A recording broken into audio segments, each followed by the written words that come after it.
Assalamualaikum warahmatullahi wabarakatuh.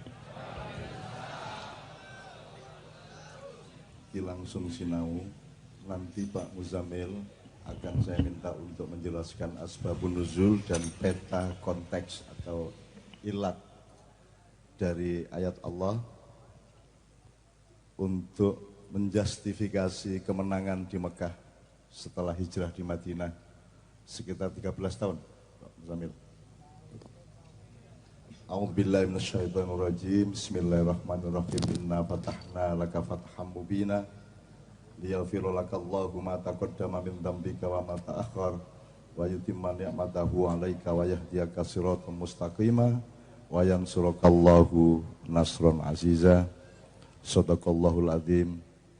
Wa amma ba'du. Pak Muzamil, nanti saya kasih waktu untuk menjelaskan ini sebagai salah satu agenda pembelajaran sinau pada malam hari ini.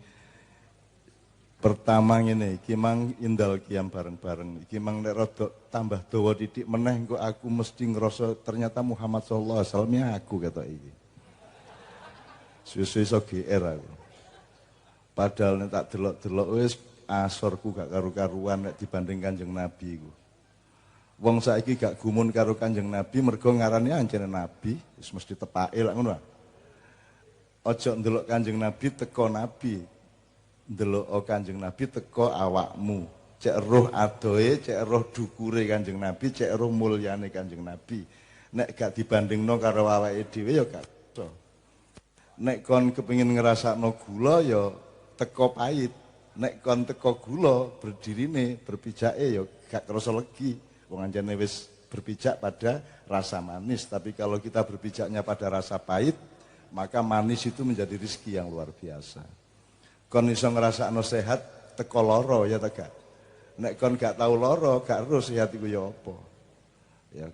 Kon nek wis duwe bojo gak krasa tapi berdiri sebagai jomblo-jomblo iku. Ngelangut bendina ketap-ketip. Nah, disitulah tempat berpijak betapa nikmatnya orang berumah tangga, kan begitu. Tuh. Masih yang kono wis berumah tangga ya kadang-kadang ya kepengin metu meneh. Dadi wong berumah tangga iki kaya wong sing wong kate rabi iku kaya wong liwat kebon. Wah, tepake rek wohe rek. Kepengin mlebu, akhirnya mlebu rabi. Begitu ndek jero bosen suwe-suwe. Kok ngene ya ndek kebon iki. Terus kepingin metu meneh ngono iku. Dadi wong nek durung rabi kepingin rabi, nek rabi kepingin gak rabi ngono iku. Ya ngono iku urip ya. Oke. Jadi indal kiam tadi saya ambil dua pelajaran arek-arek kabeh, anak-anakku kabeh. Pertama, nek sampean tuku sate kerang ngetokno dhuwit ndek warung sampean langsung oleh. Jadi sebab dan akibatnya langsung ketok, langsung iso dirasakno. Nggih ta mboten? Nek sampean nandur jagung petang wulan kait roh ngene hasilnya nandur jagung. Ketok dan iso dirasakno. Apa meneh? Sampean nglamar nyambut gawe utawa mulai dodang didik-didik mari ngono mulai oleh hasil semakin hari, semakin bulan semakin gede hasilnya alhamdulillah iso dirasakno, iso didelok, iso ngono langsung. Tapi nek sampean selawatan hasilnya apa? Iso didelok ta gak? Iso dirasakno ta gak? Ana ta gak teorine digawe memverifikasi atau menganalisis atau menyimpulkan apa to rek hasil awake dhewe selawatan iki? Ana ta gak parametere? Iki gak tau didoleki karo wong-wong.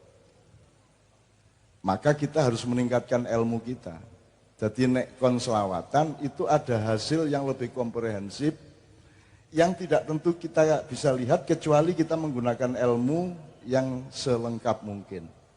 Jadi selawatan itu kan sebenarnya untuk memancing berlakunya syafaat Rasulullah SAW. Ya tak? Dengan kon selawatan syafaat berlaku ngono rek. Nah syafaat itu semacam undang-undang darurat.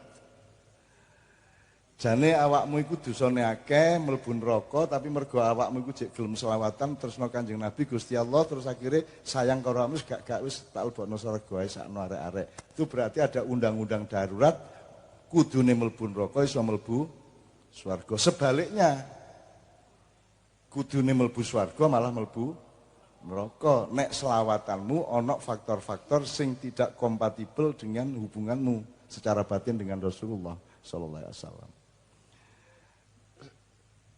Selawatan langsung berakibat nang atimu.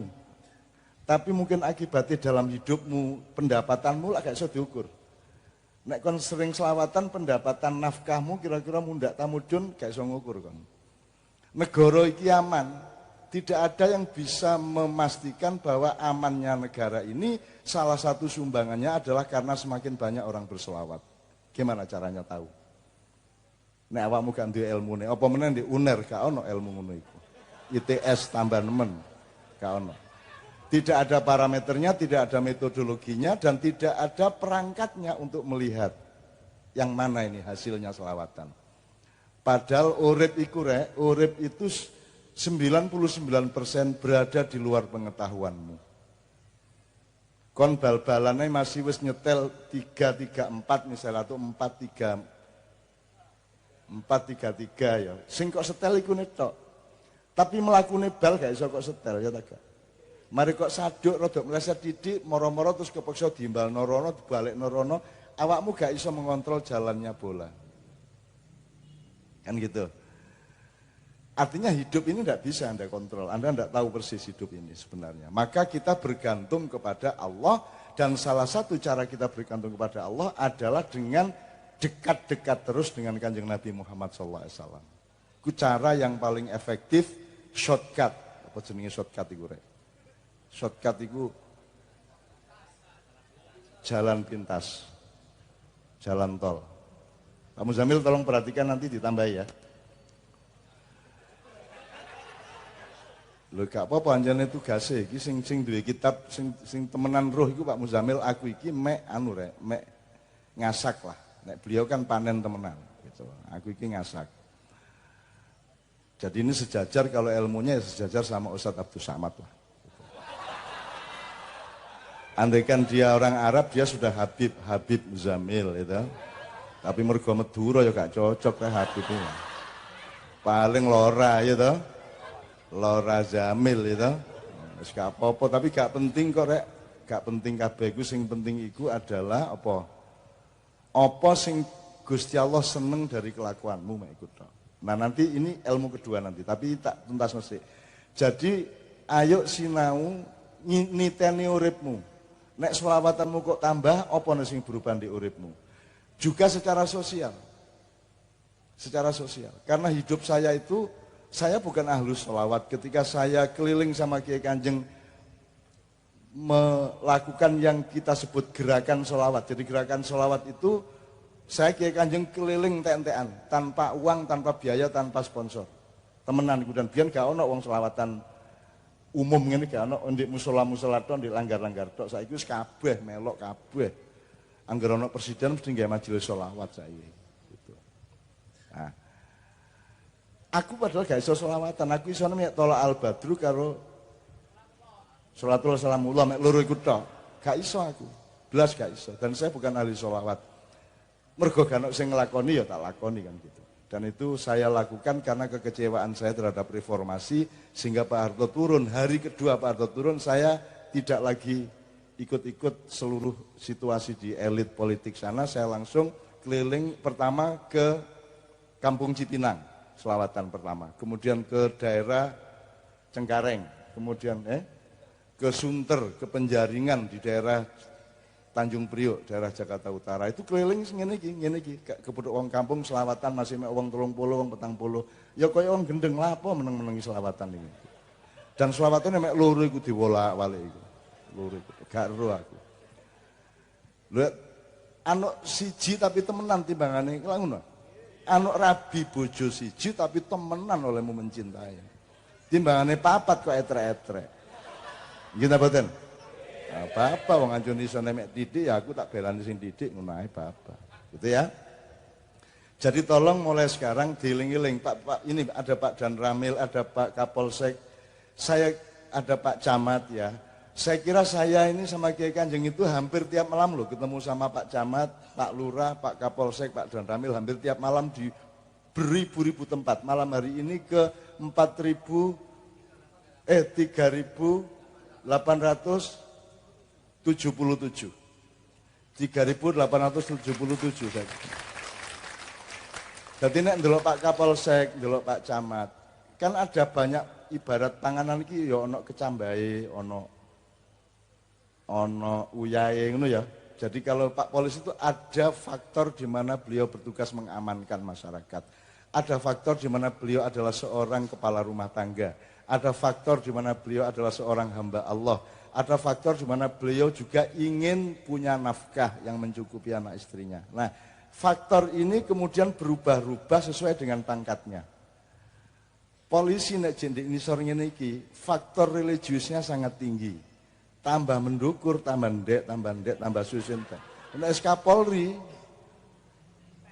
ya gak sampai entek, ya jek ngimami barang, tapi sudah tidak menjadi primer gitu ya. Tapi kalau Kapolsek itu masih primer, agama masih primer. Jadi misalnya ini, nek Kapolsek ini butuh duit tapi gak dagang. Tapi nek wis mulai mendukur-dukur, wis mulai jadi pedagang. Wis mulai jadi bakul. Oleh piro ya aku ya. Gitu. Nah, mulai ngono iku. Gak apa-apa. Jadi saya doakan Pak Kapolsek setia di bawah saja. Ya. Tapi kalau beliau mengetahui itu nanti naik ke tingkat apapun beliau tetap akan membawa kebenaran sejatinya Allah Subhanahu wa taala. Menurut ya. Itu bismillah. Ini tak sebut saeling kutok.